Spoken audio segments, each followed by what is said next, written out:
Welcome back to the X Podcast. I am back at, I don't even want to call it this, but the Putin table. We just voted along with Russia, Iran, North Korea to condemn a UN resolution to condemn the aggression of Russia and Ukraine. But we're not here to talk about that. We're at a long table. And I will say this, in good news in the world. Yesterday got up to 55 and sunny. I drove straight from here, whereas I would usually go to the gym. Drove straight from here to Schiller Park, ran a 5K, and my soul healed. And then I walked over to Barcelona and sat there for 3 hours. And it was glorious. Spanish food? Oh, yeah. You've been there. Yeah, I've been to Barcelona. I love it. Was it good? Oh, so good. It was so good. So much. I'm not going to say in the world. In your world and in my world, you are getting over the bubonic plague that has swept through North America this year. Bird flu. Bird flu. Okay. Yeah. Well, yeah. Hey, we don't want to go there. We've already fired all the WHO workers. So we will hope that no pandemics or epidemics sweep through. Bird flu is a real thing. It is a real thing. Yeah. And it's I think we had our worse first case of it in Ohio a couple weeks ago. That's great to hear. In Dayton.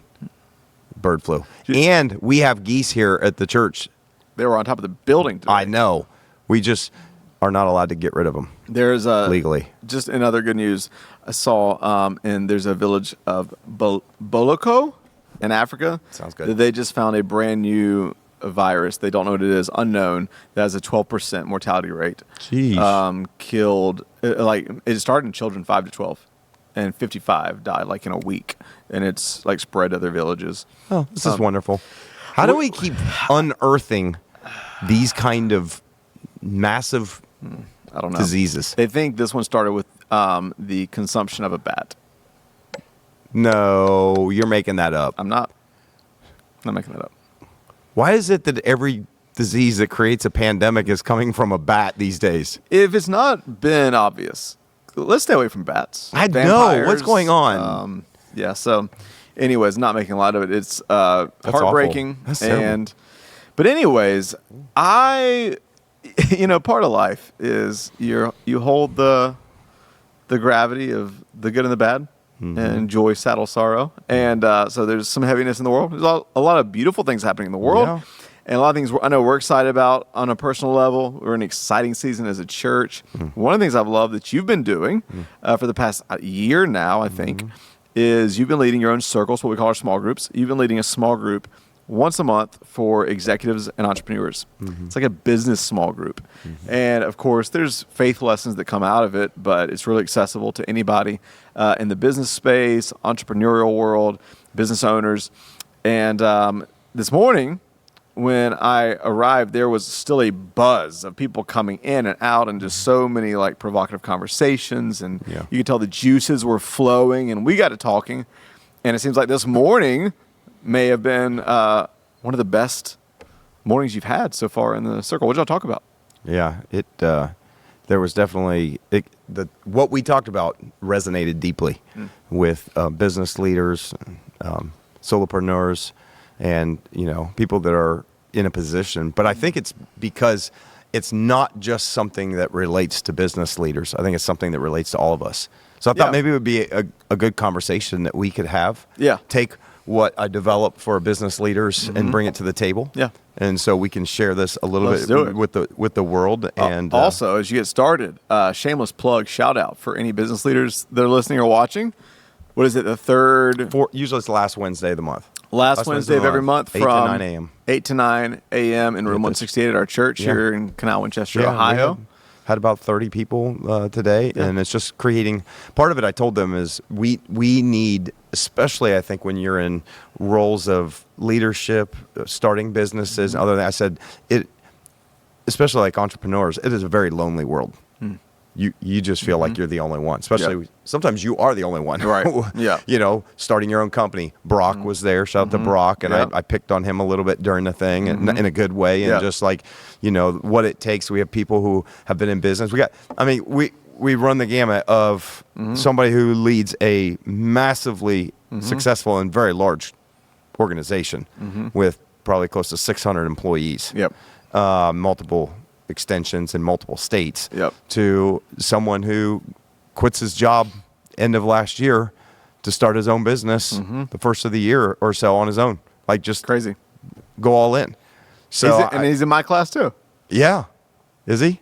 Yeah, he's in the writing course. In the writing one. That's Yeah. awesome. It's somebody who's trying to It's so develop. cool. I love seeing people that just invest in themselves. Yeah, and so one of the things I strongly encourage them is like, we need community. That's what this group is. It's not just about what we talk about, but it's actually. So I love, even afterwards, there's usually getting people to leave, and they don't have to. They can stick around, but Yeah. people just connect and talk and network. And I got to meet some new people this morning, and it was really good. But the topic that I brought is kind of a more personal one, less business oriented, but more about our future. And it was a real simple question that I'll ask you Okay. to begin with. Okay, it's just the question. I think it's a little bit of a loaded question. I want you to think about it for just a second, right? And that is this: do you feel successful?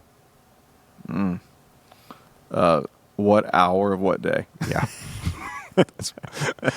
It is a tricky question if you think about it for just a moment. Yeah.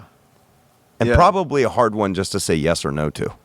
It's really hard because I say it tongue in cheek, but I heard the best definition of identity the other day. It's interesting, and I'll tell you why this, I think, connects. Because I've taught on identity, I've written on identity, you've taught on identity, you've written on identity. There's so much out there on identity, but I put an exercise in confidence that basically said, hey, put 5 nouns that describe who you are, and then 5 nouns that describe what you do. And I think the other one was, the last 5 was like 5 nouns, 5 words that describe how you feel about who you are. And it's interesting because I heard of this, Brennan Bouchard talks about identity is who you think you are, how you think you fit, and then how you feel about all that. And he said, because you could have so many commonalities. I'm a husband, I'm a father, I'm a wife, I'm a accountant, I'm this, I'm that, but completely different feelings towards that, and that is actually so tied to your identity. And it's interesting. I thought back to that exercise I put, and I say that because in some ways, how I view myself successfully or unsuccessfully goes back to identity, and how I not only define it, but how I feel about it. Yeah. And so, am I successful? No, that's not what I asked. Okay, what'd you ask? I said, do you feel successful? Okay. Not okay. are you? Because that's what you're talking about, the feel part. Because that's a different question. Yes, it really is. And because and the reason why I told them, I said, this is a little bit of a loaded question, right? You kind of said it was like, depends on the day, depends on the season, depends on The comparison. Yeah, it depends on a lot of things. Yeah. And what's interesting about this idea of success is that the whole world around you could point at you and go, that person is incredibly successful, and you feel like a complete failure, or like you do not feel the success that everybody else puts on you. And that's why this is definitely an internal conversation to have about, do you feel successful? I followed that up with a second question, which was, have you ever defined success for yourself? Yeah. So back to your first question real quick. I think I will say I'll tell you when I feel successful. Okay. I feel most consistently successful when my internal world is very healthy. Okay. When I feel like I'm really healthy, like I'm the most at peace. My actions are most aligned with my values. Okay. When I feel strongest in my character and integrity, and I also have forward motion in the things I care about. So in other words, if emotionally, spiritually, I feel healthy, but I'm also putting into action my pursuits. Yeah. I'm working hard at work. I'm in the process of writing. even if like the results aren't there, that's when I feel the most consistently successful. Yeah. Besides that, it really just depends on the day. Yeah. I mean, when you first launch a book, okay, Right. feel, man, this successful. That's so short-lived though, because you have in your mind the amount you'd like to sell, and then if you're like me and you, we put ourselves in rooms with people that are massively successful. Yep. And it's like, not so much. Yep. So it really depends. The second part, if I ever define success, I mean, this is going to sound really spiritual, but I do think I started going on a journey 2015 to 2019 where I probably did an even better job then of defining success. This is going to sound really spiritual, but especially when it came to ministry, because at that time, I'm like, okay, am I going to plant a church one day? Where am I supposed to go? And what am I supposed to do? Mm-hmm. And I heard a preacher say, God defines success as faithfulness. Mm-hmm. And so I think in my healthiest moments, I define success as faithfulness. Am I being faithful to what God's called me to do? Mm-hmm. Am I being faithful to the assignment in front of me? Am I being faithful to who I'm supposed to become? Yeah. And then I think beyond that, maybe this is where you're going. I think there's grittier and more granular moments of like whether it's financially or whether it's in this season. Mm-hmm. Success is not these outcomes, but success is defined to me most healthily by I'm going to do these inputs. Mm-hmm. I'm going to do these 3 actions this season. Can't control the outcomes, but if I do these 3 actions, that's successful. Yeah. Yeah. I mean, I think my point with the room is that even when you think about people in their careers going into business, starting a church, it doesn't matter. I think a lot of times we don't define success in each season of life. Yeah. And I do believe that defining success changes based upon the season of life you're in. Mm-hmm. But I think that we sometimes have motivations and reasons that we do things. Mm-hmm. But if we don't actually, at some point, define success for ourselves, we'll do what Solomon did, which is we'll keep chasing something we can never catch. Yeah. And I think we'll never actually be able to enjoy it. Mm-hmm.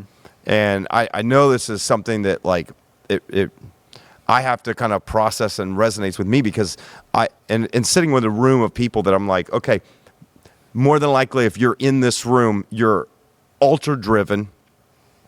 It's never good enough.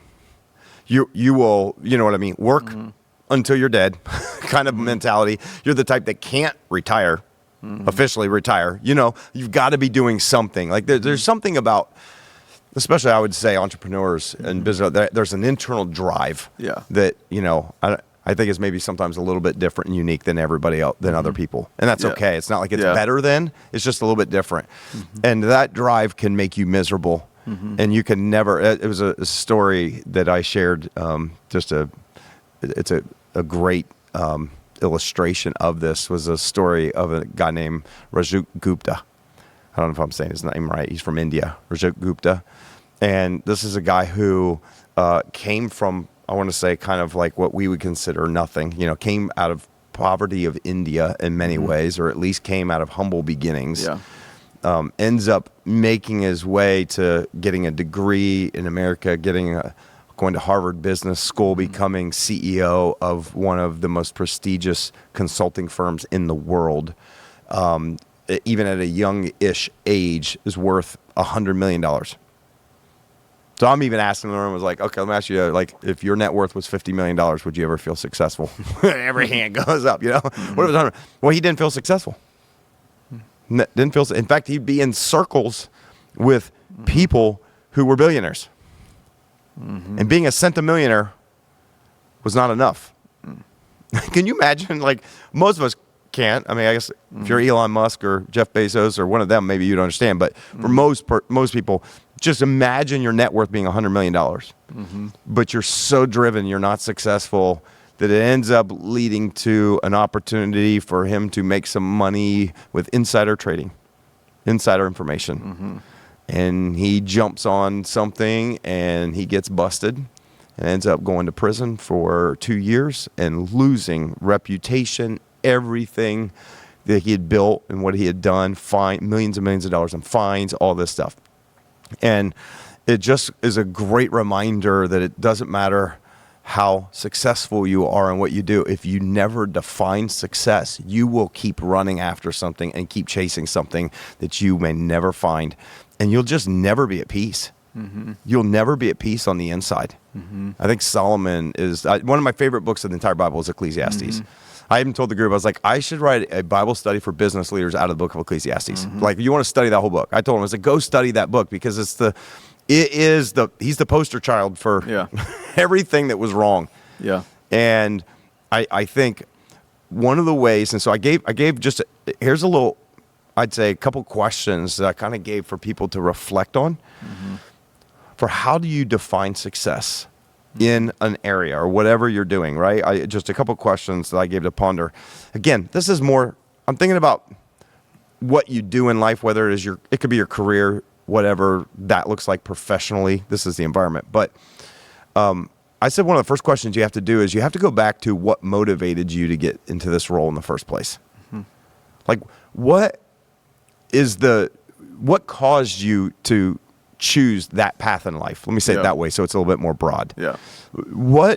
Because what I've found is what motivated me, and I gave an example of my, what motivated me to start a church. It wasn't to one day have a church of a certain size. Mm-hmm.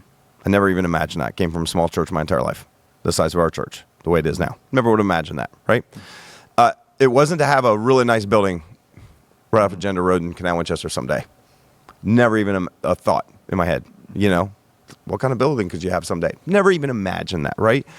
What motivated me to leave a job and a career and safety and a paycheck to start a church and to risk all that was this internal passion for seeing people far from God be able to experience him, to meet Jesus, to see it change their life, to see generations changed because of families being changed. Like, that was the motivation, right? Mm-hmm.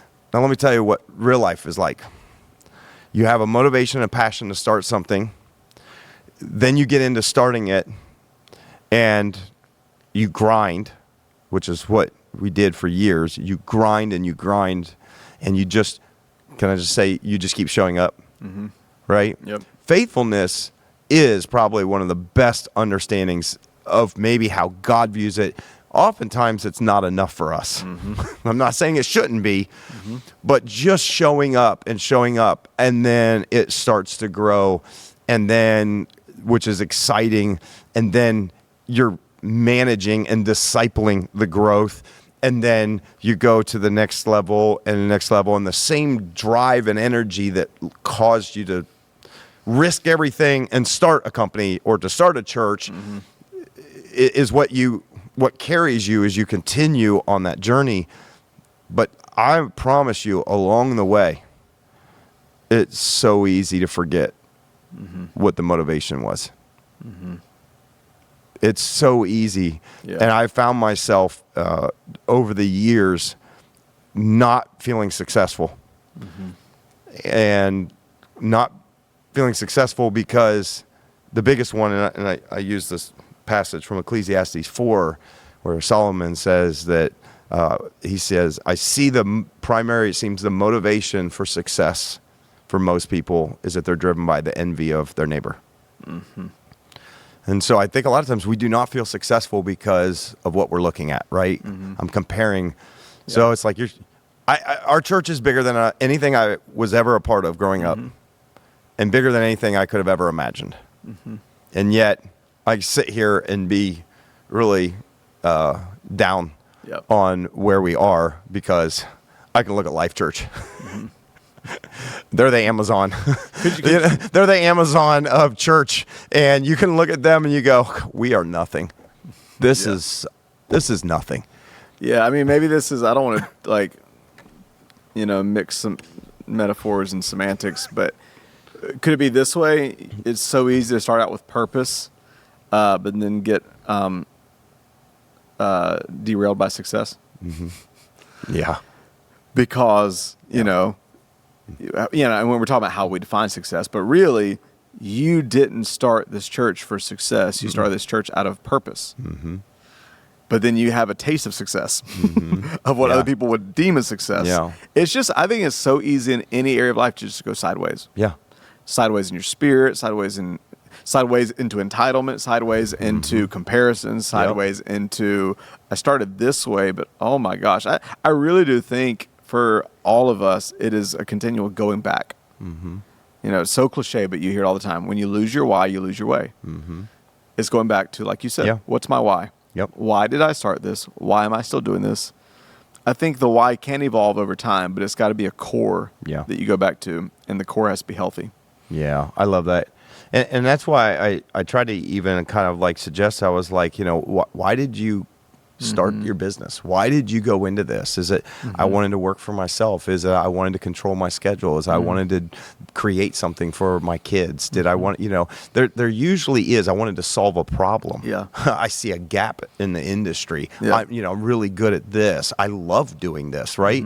We lose that sometimes when we lose the focus of the purpose, and it becomes on the success, it becomes on the results. I like what you said, it becomes on the outcome rather than the input. Yeah. Yeah, and I think like I was listening to something the other day. It's a podcast, but somebody was interviewing Brandon Bouchard, and I think especially over the last 10 years, I am continually fascinated by and drawn to people who have this rare dichotomy of being outwardly what the world would deem, or just in their industry, massively successful, impactful, making significant change, but that also are healthy and happy. And someone once said the thing that Brandon Bouchard is the number one consultant coach in the world, and he's made hundreds of millions of dollars. But you know his number one reputation in the industry? He's the happiest person they've ever met. And he did a podcast called Striving While Satisfied. And I'm like, the title of this I need to listen to that one, huh? I like the title of this podcast is the thing I've wrestled with in my soul the last 15 years. And I think it's kind of connected to what you're saying is like, how do I not lose hustle and hunger, but enjoy the journey? Yes. How can I stay passionate and pursue and be happy? It is. And like enjoy it. And I'm watching him and he's just like, yeah. I mean, you can just tell, like, and it's funny, the person, you know who it is, the person who's interviewing is like, yeah, but like, I even see you have that like almost compulsive kind of hunger. And he's like, I don't think so. I'm good, baby. He said, he goes, and he's just like, honestly, he said everything he's saying is like 180 degrees counterintuitive to everything every other influencer is saying right now. It's like, you just gotta, honestly, I love what I say. He's like, you know, every influencer right now is like, you know, you gotta suck it up and get disciplined and do it even when you don't feel like it. And he's like, no, that's true. And for most people, that's something they really need to hear. He said, but for me, he said, you know, for me, I just had to train myself to be happy and work out of an overflow of satisfaction. And when I do that, and I'm like really happy with me, and I'm really in tune, and I can work from a place of elation, he said, you know what I've noticed? He said, I can stay motivated way longer if I'm happy. He said, you know what I've noticed? If you're satisfied, Mondays are good. If you're not satisfied inside, Mondays are always bad. And he's like, but for me, like I've just found a place where I'm content, I'm happy, I can be present in the moment, and so I just create out of that. I love and that. I'm like, how do I? It's so simple. And he actually, and speaking of success. Do you think it's because he's successful? No, because he goes, I've always been like this. He goes, I never cared about making money. I never cared, and he said something that honestly, and you could feel it in the room, and the person that was hosting him later on brought it back up. He said something, and I think this is actually really connected to what you're talking about with success. He said something, and when he said it, everything in me felt like, oh, that's wrong. But then everything in me, I got like emotional because I'm like, oh, what would it feel like to feel that way about myself? He goes, can I just tell you? He goes, man, I'm proud of myself. He said, not in an egotistic, like, oh, look what he goes, but I'm a kid from Wyoming who's worked hard and become someone that I can respect and who's taught myself how to let go of fear and anger and be happy. He goes, I'm proud of myself. I like myself. Are you proud of yourself? Well, I mean that night did you cry? I did. Oh, I got emotional, and I'm like, I was like, there are parts of me. There's a healthy side. I think I have. Yeah. I think I'm like most people. I have healthy and unhealthy in me. Yeah, sure. And there is a healthy side of me that is like I know I'm a weird person. I know I have idiosyncrasies, and I think there's actually a healthy side of me that's always, not in an arrogant way, but been able to appreciate my odd uniqueness in some ways, and I sounds weird, but I'm alone a lot, and I can enjoy being around myself, and I make myself laugh, and I lose myself in my own inner world. I'm very odd.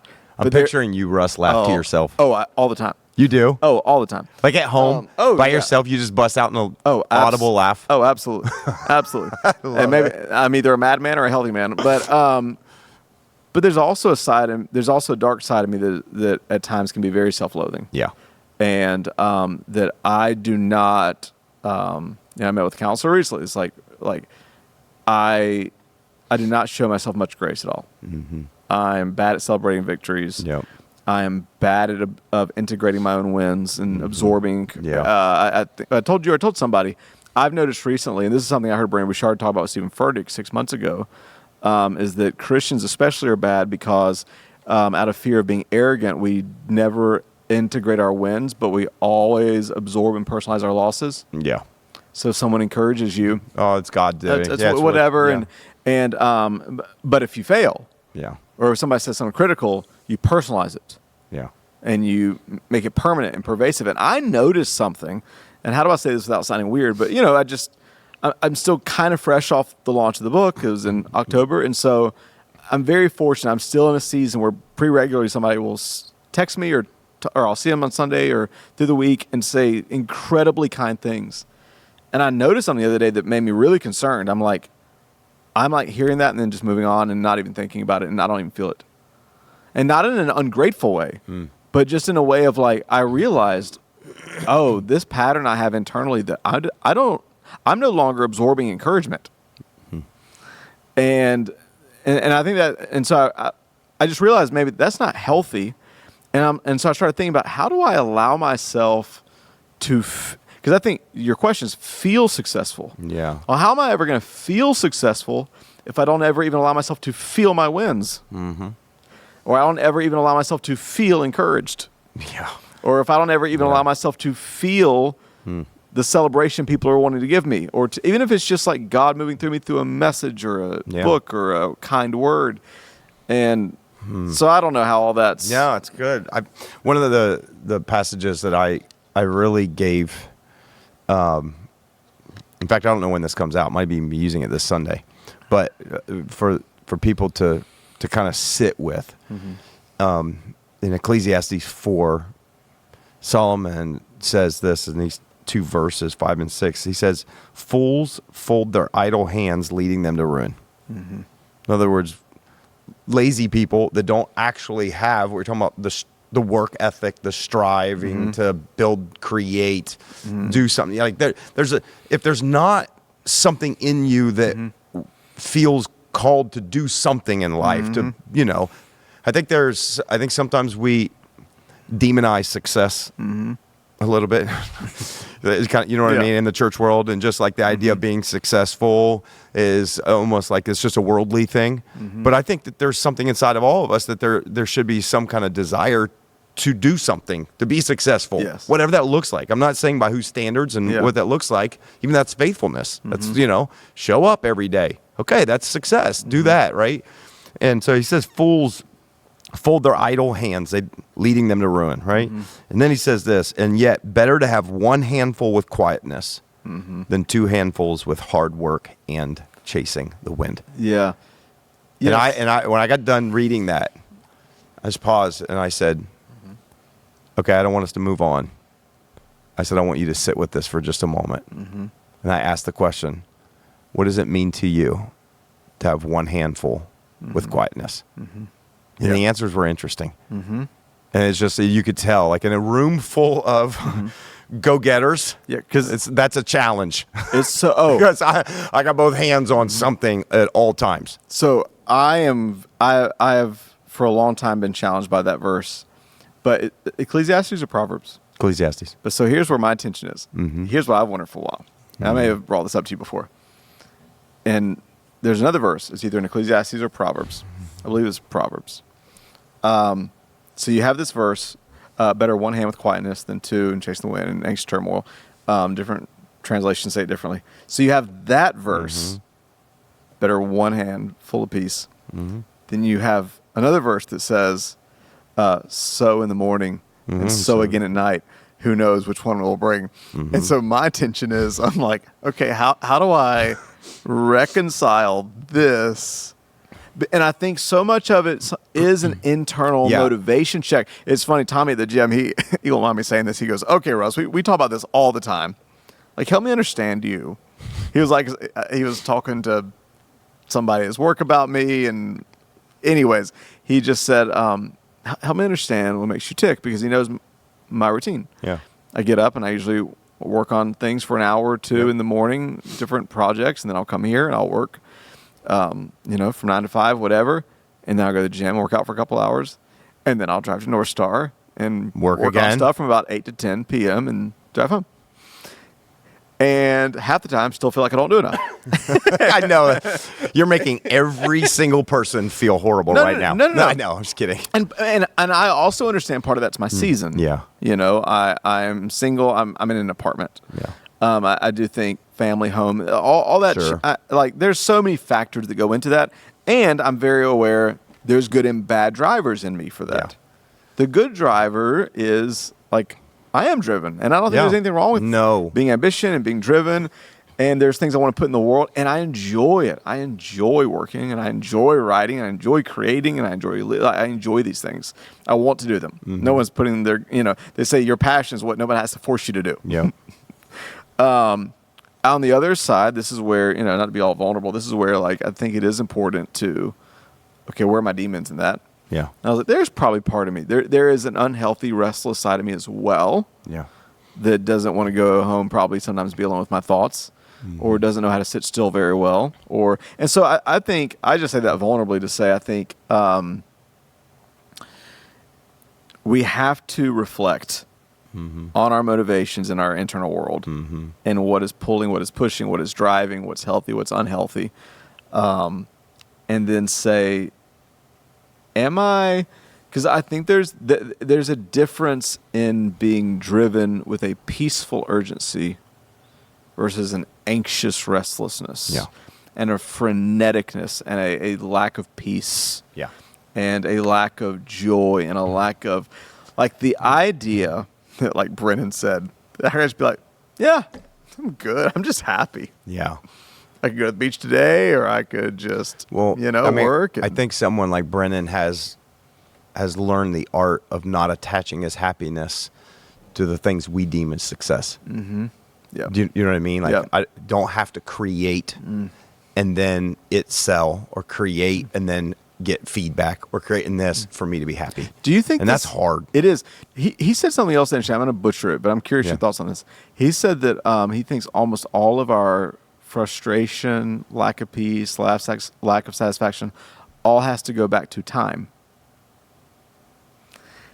He said, if we imagine we had enough time, because we all feel like we're running out of time. He almost took the opposite standpoint of most people that talk about urgency is you're running out of time, and he'll talk about that. But he postured it more as, he said, for instance, let's say there's this awesome opportunity, and you wanted it and you didn't get it. Yeah.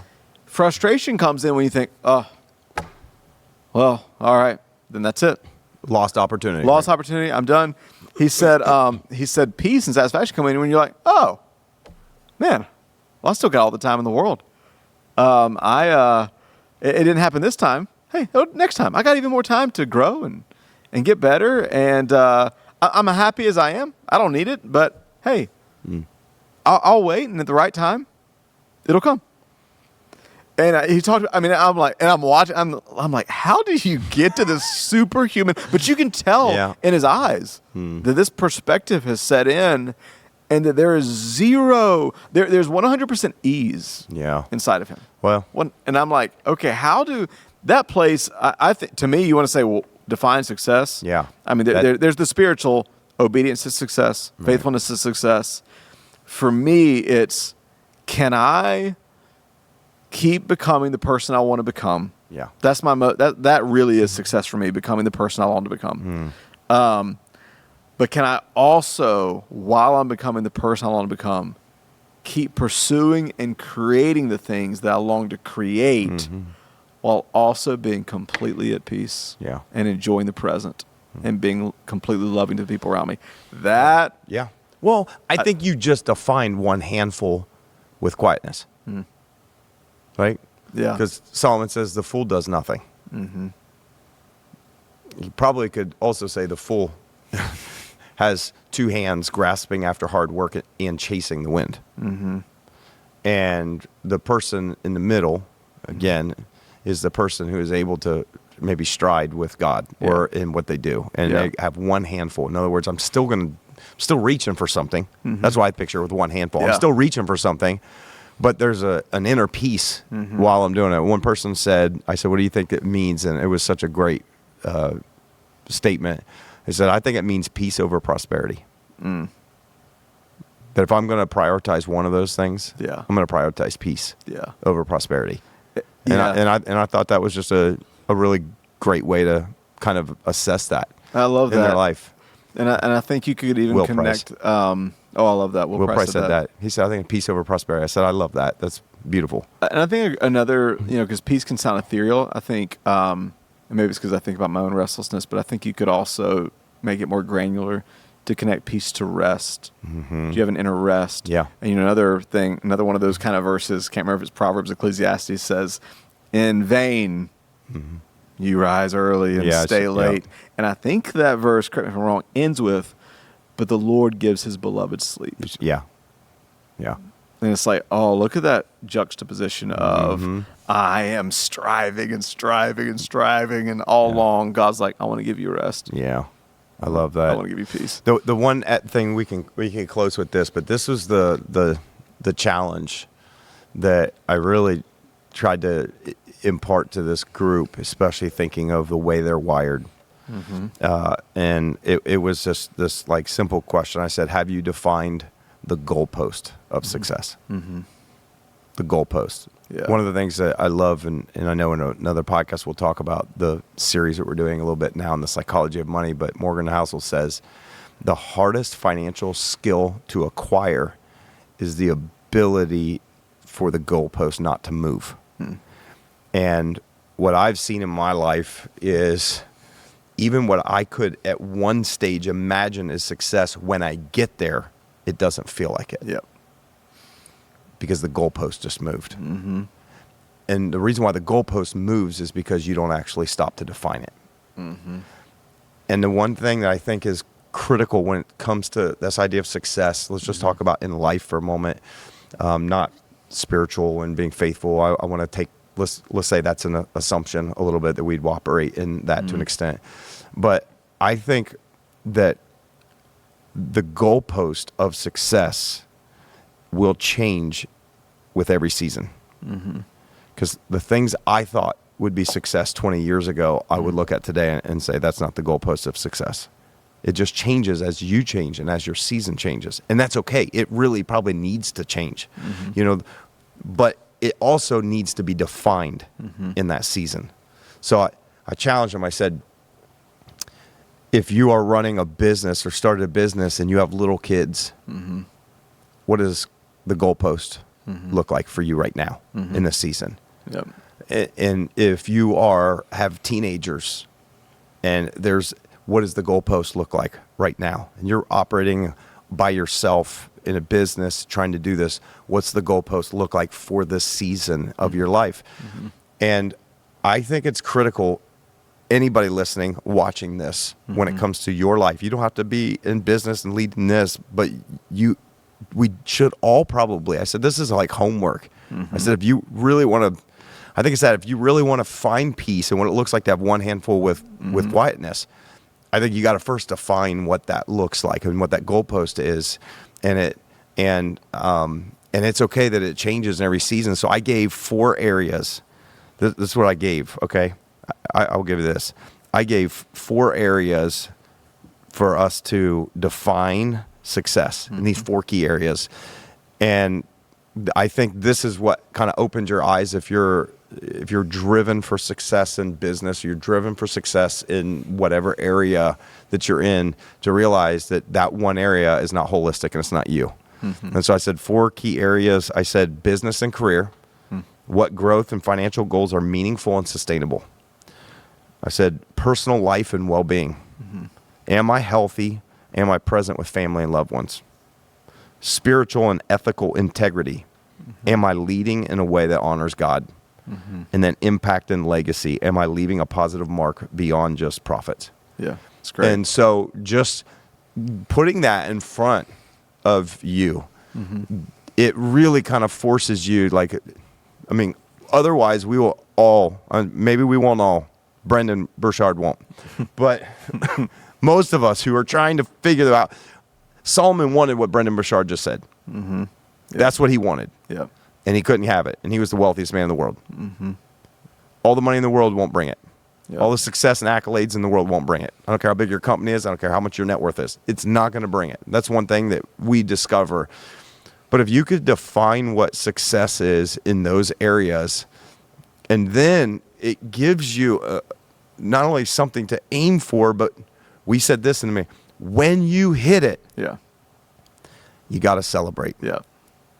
You got to celebrate. You got to take a moment. You could create another goalpost in the next season, but when you hit it, you got to be able to celebrate that and recognize. Yeah. Man, that's I got there. You know what I mean? It's so and so important. it's just such a, especially when I'm picturing a room of really highly driven people. Yes. They're the ones that I'm like, Yeah. and we're not all the same and wired the same. I think, what's amazing, like my wife, and I think this is a little bit of a curse for people who are driven in that regard. My wife is an incredibly hardworking person.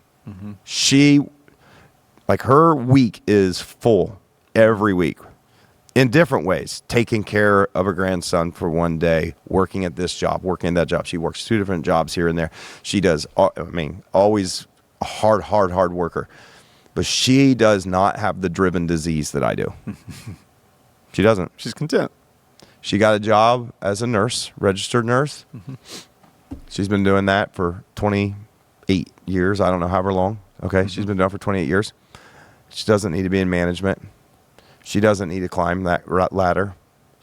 That's not what she values. And she knows how to rest better than me. She knows how to be in a moment better than me. She really does. And so in that regard, I'm really jealous of it.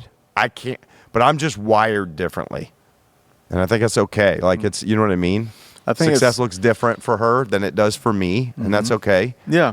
And, even as I said, driven and content, I hear some people I respect to my mind say, don't make a false dichotomy out of those. Yeah. Drivenness and contentment can live Yep. together. But I love what you said. I think what you put together is practical, brilliant. People listening, I think you should do the exercise. I'm going to be thinking about it in my mind. And I'll just put an exclamation point on the whole idea of, and when you get to the goalpost, you have to celebrate. If you're using a football metaphor, you can't make new goalposts until you first dance in the end zone. You got to dance a little bit. So if you're going to make a new goalpost, how are you, if it's an individual or if it's as a company, how are you going to dance in the end zone first? How are you actually going to celebrate? I think gratitude is the only way to, number one, help us enjoy the journey. Yeah. And number two, not keep moving the goalpost too quickly. Yeah. And part of it is realizing, like you said, that, I once dreamt of this. It's Yeah. that famous, Stephen Furtick message of, this is the dream, Joseph. Joseph, this is the dream. I mean, there have been times when I moved here, I loved Atlanta, but my last 2.5 years was kind of a painful season. I was praying, God, what do you want next? When I finally moved here, and I was excited, but a few months in, there's the reality of life and the demands of the role and this. I remember one time, in my first 6 months, I had this is a dream night in my apartment where I just prayed and I just reminded myself, God, I just thank you. I'm standing in the middle of the dream. Yeah, that's what I prayed for. This is the dream. This is the dream, Joseph. Yeah. I know the dream may have taken longer. The dream always looks different. The dream never feels like the dream. So it's how do you remind yourself, I'm standing in the dream. I'm standing in the middle of my answered prayer. I'm standing in it now. That's a good, it's a good way to try to bring some perspective, because I think a lot of us, it's funny because when we're 18 or 20, 22, 24, getting ready to plant a church, doesn't matter what it is, you have a dream, and to be honest, I am sitting in that dream. This is it. It's not even the building, but the stories, the life change. Every single week we celebrate people's lives who are being deeply impacted. Like, we are literally sitting in the dream. And I have for years, and have also been miserable. And I've also felt like what we have isn't anything good. And also felt like this is nothing compared to. And this, you know what I mean? And that's terrible. Yeah. Like, it's just, so I feel like some of this was just me kind of trying to help them. Like, God's been working on me. This is like, you have to get in touch with your soul to understand this stuff. Otherwise, you will just go after it. And I left them with this statement, this quote, and I said, if you never define it, you'll never reach it. That's great. If you never define it, you'll never reach it. It'll just be a dream that will never have a picture. It'll be a dream that will never have a finish line. It'll be a dream that you can never step into. Yep. If you never define it, you'll never reach it. That's great. And so I do think that it's good. That's just maybe a good little personal exercise. And so if you're watching this, you're listening to this, like, hey, I said this to the group, I said, if you have quiet time, or if you meditate, if you have alone moment or time, I said, one, maybe sit with Ecclesiastes 4 verses 5 and 6, or 4 through 6, the whole thing. And then take a moment and actually, what in this season of my life, what does it look like for me to be spiritually and ethically, making an impact, or my legacy that I'm building. I can't define it all right now in this season, but I can make some moves or decisions that will be a part of the legacy. You know what I mean? In business and my job, my professional career, what does it look like in this season? And it could be, if you don't have the ambition and drive of, I want to become the next level up, I want to become manager, I want to become the CFO, I want to be, if it's that, it might be, I want to faithfully show up every single time and give my best when I'm there. And if that's what it is, do that. And then you got to be able to celebrate when you do that. You got to be able to celebrate that. Or if it's a spiritual thing, or if it's, family and loved ones. I love what one of them said, Kevin, he's on here all the time. He says, one of the things I've found, because we had this whole conversation about balance versus rhythms and all these things. So one of the things I found is, like, when I'm at work, I want to be 100% running hard for work. But when I'm at home, I want to be 100% running hard at home with my family. And it was just a great conversation and perspective to just go, business isn't everything, and making profit isn't everything. And I'd rather have peace over prosperity. That's I want one handful with quietness over two handfuls and chasing after something I can never catch. So it's just a great internal dialogue, and that maybe people would want to have kind of with themselves, and we did as a group. And it was such a good thought. I love it. Yeah. I love it. Thought-provoking. If you're a business leader, join you call it the More Magnificent small group for entrepreneurs and executives. And so join the More Magnificent last Wednesday of each month, 8 to 9, 168. And I think the motto is, there's more room for you. There is more room for you. So we thank you. We're running out of room, but there is more room. We can squeeze more in. Yeah. All right. Until next time, we will see you next week. Hey guys, it's Russ. Thanks so much for listening. We really believe if we can get around tables instead of behind screens, if we can talk to each other instead of at each other, we can make the world better. To help us do that, here are a few things you can do to help. First, if you haven't yet, leave a review on Apple or Spotify and hit subscribe on YouTube. This helps more than you know. Also, if you have been impacted by the community out of which this podcast comes, that's X Church. Maybe you're local, or you've been touched by the messages and impact across the country, even the world. I want to encourage you to support this work. A powerful life principle is to invest in the people and places that invest in you. And so I want to invite you to do that right now by going to thex.church/give.